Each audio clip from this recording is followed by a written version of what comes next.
قولوا لي السيد والي سيدي بوزيد محمد صدق بيعون جاهز على الخط. الو، مساء الخير سيد الوالي.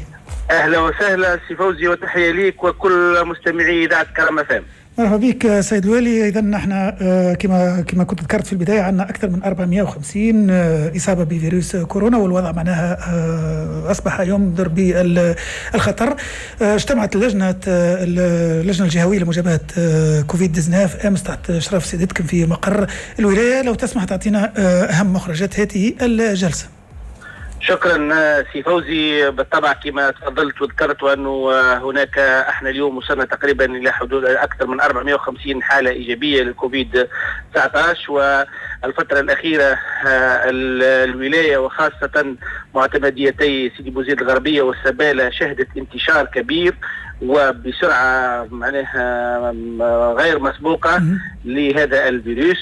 وبما أنه اللجنة الجهوية لمجابهة كبار التنظيم النجدة هي في حالة انعقاد دائم، وهي تتابع تطور الوضع الوبائي.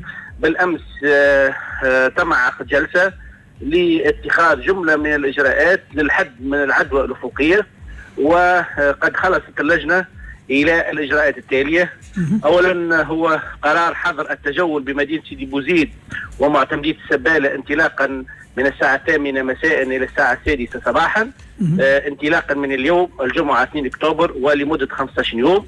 ونحب توضيح لهنا احنا نقولوا علاش قلنا مدينة سيدي بوزيد، لأنه كما تعرفوا مدينة سيدي بوزيد فيها جزء معناها سيدي بوزيد الغربية وجزء في سيدي بوزيد الشرقية، وعندنا شكون من أهالينا اللي هو مقيم بالعمل في سيدي بوزيد الشرقية ومقيم بالسكنة في سيدي بوزيد الغربية. فهذاك علاش خذينا مدينة سيدي بوزيد معناها بكلها اللي هي باش يقع اذا قرار حظر التجول فيها. اثنين هو تعليق انتصاب الاسواق الاسبوعيه بكافه المعتمديات، ونحب نشير لهنا علاش تم القرار في كافه المعتمديات، لانه كما طرح بعض الساده رؤساء البلديات وانه اللي ما ينصبش في سيدي بوزيد الغربيه، يعني اذا كانوا ثم سوق اخر في المعتمديات باش يتنقل وينصب، وبالتالي ربما يكون معناها واسطه العدوى. هذاك علاش تم قرار تعليق الاسواق في كامل المعتمديات. كذلك غلق قاعات الافراح، غلق قاعات الرياضه، تعليق العمل بمؤسستين صناعيتين منتسبتين بالجهه واللي شهدوا يعني حالات عدوى تقريبا فاتت ربما على 80 حاله، معناها شهدت 40 حاله ايجابيه. كيف في طبعا الوضع الحساس والدقيق يتطلب منا مجهودات استثنائيه، وهذاك علاش اذنا بتخصيص منحه ماديه فوريه للمستشفى الجهوي بسيدي بوزيد تقدر ب 250,000 دينار لاقتناء زوز أسرة إنعاش، وكذلك تخصيص منحة ب20,000 دينار لاقتناء كمامات لفائدة العائلات المعوزة، لأنه اليوم وخاصة وأمام إجبارية ارتداء الكمامات في المؤسسات العمومية والمحلات المفتوحة للعموم، فما ربما بعض العائلات اللي إمكانياتها ما تسمح لهاش. هذاك علاش حبينا تكون المجلس الجهوي يساهم مساهمة في توفير هالكمامات هذه. كذلك مواصلة العمل للفريق الجهوي اللي تم تكوينه لمتابعة تطبيق مقتضيات البلاغ المشترك بين وزارات الداخلية والصحة والشؤون المحلية والبيئة، واللي نأكد أنه الفريق هذايا واللي هو يعني على مستوى منطقة الحرس سيدي بوزيد وكذلك منطقة الحرس رقاب، هذا عنده قرارات فورية بالغلق بالنسبة للمحلات اللي هي غير ملتزمة، ويقوم بعمل نتاعه منذ يوم الاثنين الفارط. كذلك تعليق صلاة الجمعة بمعتمديات سيدي بوزيد الغربية وسيدي بوزيد الشرقية ولد حفوز والسبالة، هذوما المعتمديات الأربعة اللي فيهم ربما عدد مرتفع شوية. كذلك للإجابة على تساؤلات واستفسارات المواطنين خاصة في علاقة بفيروس الكورونا، تم تركيز خط هاتفي بالإدارة الجهوية للصحة ليتولى رد على المواطنين. النقطة أخيرة وأعتبرها وأنها مهمة ومهمة للغاية، وهو دعوة المكونات المجتمع المدني للمساهمة في التحسيس، خاصة باستعمال وسائل الوقاية، وكذلك دعم عمل بعض الإدارات الجهوية. وكيف يقول بعض على الإدارات الجهوية مثلا كما الإدارة الجهوية البريد ومكاتب البريد اللي هي منتشرة في كل الولاية، واللي هي في بعض الحالات تشهد ضغط خاصة بمناسبة سواء خلاص الأجور متاع عملية الحظائر وإلا المنح متاع العائلات المعوزة. فهنا دعينا المنظمات وأنهم يدعموا العمل متاع الإدارة الجهوية البريد واللي بالمناسبة نحب نتمنى الشفاء العاجل لكل الموظفين والإدارات اللي ربما معناها المصابين في عدد من الإدارات. وهذا بالطبع هذا احنا نقول واضعين ذمتنا ان انفسنا على ذمة اهالينا في الولاية لتقديم الخدمات، لكن دعوتي من خلالكم الى الالتزام بقواعد الحماية، من حمل الكمامة، من استعمال المعقم، من التباعد الاجتماعي. هذا الفيروس يعني ما يفرقش بين معناها بين الاشخاص وبين الفئات، معناها يهدد صحة الناس كل، واحنا اليوم نقولها بحالة حرب ضد هذا الفيروس. فدعوتي لتعبئة كل الجهود ودعوة كل الخيرين وكل الفاعلين للتجند للمشاركة في إن شاء الله الحملة هذه للحد من انتشار فيروس الكورونا بولاية سيدي بوزيد. سيد والي، ثم شكون يتفاعل معنا ويسأل فيكم على متى سيتم يعني بناء مركز للكوفيد في ولاية سيدي بوزيد، ويقولوا أن وزارة التنمية تم رصدت مبلغ قدره تقريبا حوالي 714 مليون دينار للمجلس الجهوي لسيدي بوزيد لبناء هذا المركز. مشكور سي فوزي على الحب على التوضيح هذايا. احنا تم تخصيص 715 ألف دينار من على حساب البرنامج الجهوي للتنمية لدعم القطاع الصحي، واللجنة القطاعية للصحة رأت وأنه يعني باش يتم بناء قسم للكوفيد بمبلغ 500 ألف دينار وتخصيص 215 ألف دينار لاقتناء تجهيزات. ومنذ يومين اجتمعت اللجنة، لأنه احنا انطلقنا معناها أذنت للانطلاق في إعداد طلب العروض. انعقدت لجنة على مستوى الإدارة الجوية للتجهيز وبحضور الإدارة الجوية للصحة والمهندسين المعماريين اللي مشكورين اللي هم مكلفين بإعداد إذن الأمثلة لهذا القسم. وإحنا الآن كل الإجراءات معناها ساعين باش نقوموا بها في أقرب الأوقات للانطلاق في إنجاز هذا المشروع. يبقى سي فوزي كما تعرفوا راهو إحنا فما إجراءات قد ما نسرع، ولكن فما إجراءات في قانون الصفقات لابد من احترامها وما يجوز الناس باش نشجعوا على خرقها، بل بالعكس احنا ملتزمين بها. طيب ثم شكون يتساءل على تاخر نتائج التحاليل سيد والي؟ فرصه معناها باش نوضحوا اكثر ما يمكن للمواطنين الساده المسلمين. طبعا احنا اولا ربما في فتره سابقه صحيح تاخرت نتائج التحاليل، ولكن اليوم بفضل يعني هديه سيد رئيس الجمهوريه الى ولايه سيدي بوزيد بالاذن بتركيز المخبر التحاليل الجرثوميه بولايه سيدي بوزيد، اعتقد انه التحاليل اليوم ما تفوتش 24 ساعه، وهذا ما يحيطني به السيد مدير الجهوي للصحه. وما ربما في فتره سابقه صار تعطيل في التحاليل، ولكن منذ حلول المخبر التحاليل تصل تقريبا في المده المحدده لها معناها بدون اشكاليات. وبالطبع اذا كان فما اشكال في هذا توقع متابعته مع السيد مدير الجهوي للصحه، اللي على حد علمي ما عندناش مشكل في الاتجاه هذا. تقريبا نفس القرارات اللي اخذتها ولايه سيدي بوزيد هي نفس القرارات اللي اخذتها ولايه سوسه وولايه المنستير في المجال هذا. ووقع استثناء طبعا تعليق الدروس بالمدارس والمعاهد، هذا لا يشكل خطر على يعني ربما تعتبر يوسع انتشار الفيروس يعني مواصله الدروس. كان هناك يعني منذ الندوه الفارطه للساده الولاة كان هناك اتفاق على أنه اللجان الجهوية لموجبات كارثة تنظيم النجدة في كل الولايات هي في علاقة بغلق المؤسسات التربوية أو تعليق الدروس بها. هذا يقع الاقتراح من الجهات، ولكن القرار يعود حصريا إلى السيد وزير التربية.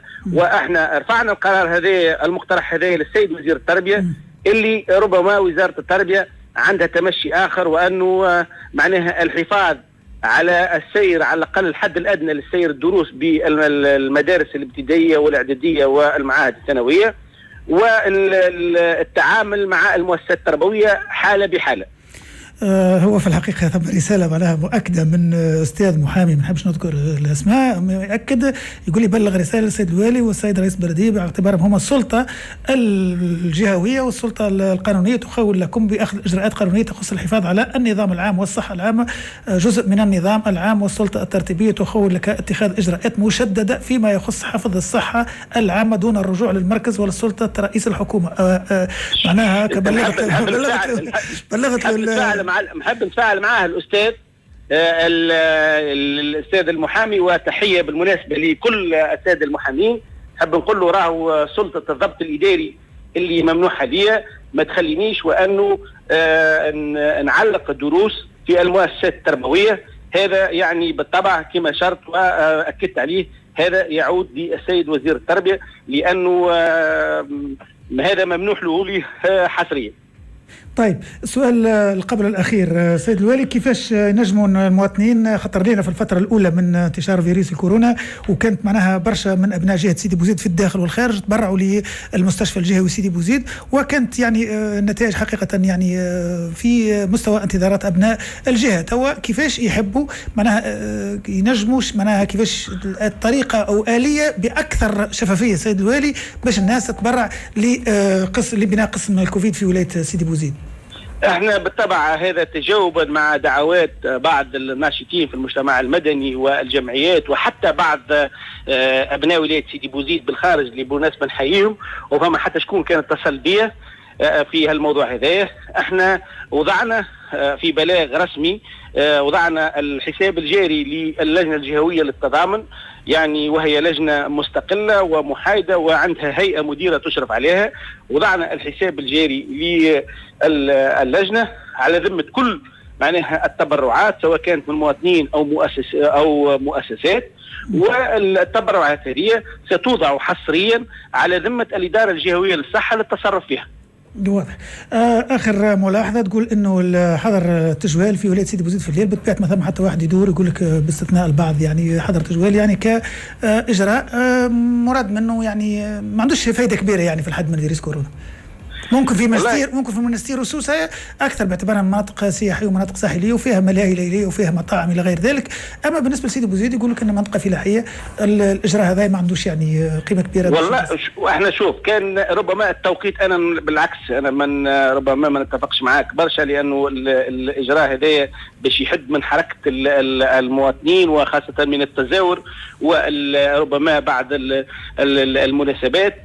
ربما نجم نناقشوا التوقيت، ربما كان التوقيت ينجم يكون قبل 8، ولكن نحب نقول علاش خذينا 8، لانه الاستاذ اللي قري مثلا في المزونه وهو من يكمل الدروس نتاعه والعمل نتاعه 6 نتاع العشيه تقريبا يلزموا اقل شيء ساعه وربع باش يكون موجود في ولايه سيدي بوزيد. هذاك علاش خذينا 8 وما خذيناش 6 أو 7، لانه كان جاء ربما حظر التجول يهم معناها كامل معتمديات الولايه، كنا ربما يقع التقديم في التوقيت. ولكن بما انه القرار هذا يخص الا مدينه سيدي بوزيد ومعتمديه السباله، فراعينا فيه مصالح المعتمديات الاخرى.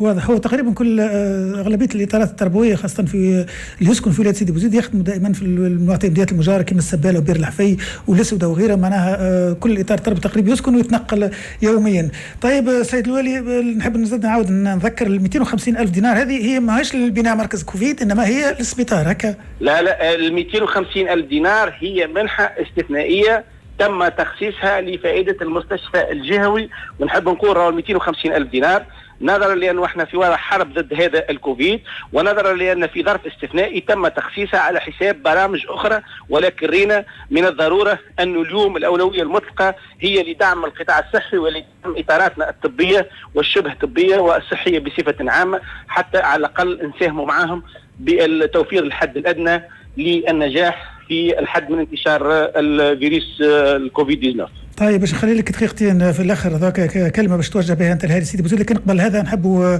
نتمنوا الشفاء العاجل لزميلك السيد سامي الغابي واللي قفص على اصابته بفيروس كورونا، وان شاء الله ربي يستر كل المسؤولين وكل المواطنين التوانسه، وان شاء الله المصابين اللي عندنا حوالي 450 مصاب ان شاء الله نتمنوا الشفاء وكل المصابين في تونس بصفه عامه. كلمه لك سيد الوالي دقيقتين.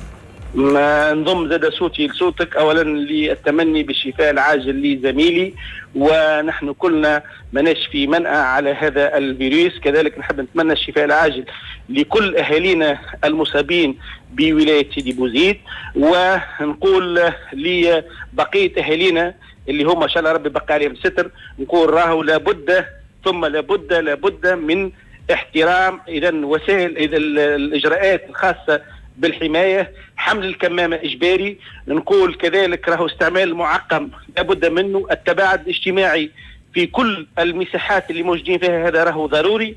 كذلك دعوتي لكل المنظمات المهنية للحرص على منظورهم لتطبيق الإجراءات اللي جات في البلاغ المشترك للسادة وزراء الداخلية والصحة والشؤون المحلية.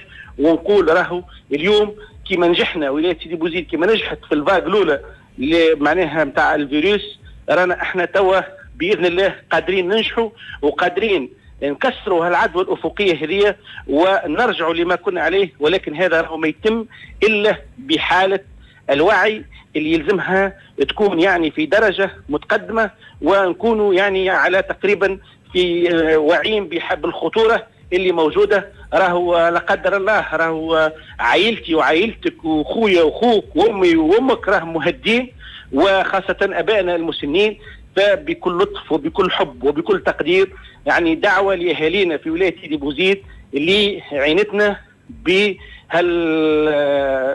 بتطبيق الإجراءات اللي كنت وسبقت وأني تحدثت عليها. شكرا لك. كنت معنا سيد والي سيدي بوزيد محمد صدقي بوعون للحديث عن آخر الإجراءات والقرارات اللجنة الجهوية لمجابهة فيروس كورونا. مازلنا متواصلين معكم السادة والسيدات مستمعينا. بعد شوي باش ناخذ يعني رأي المجتمع.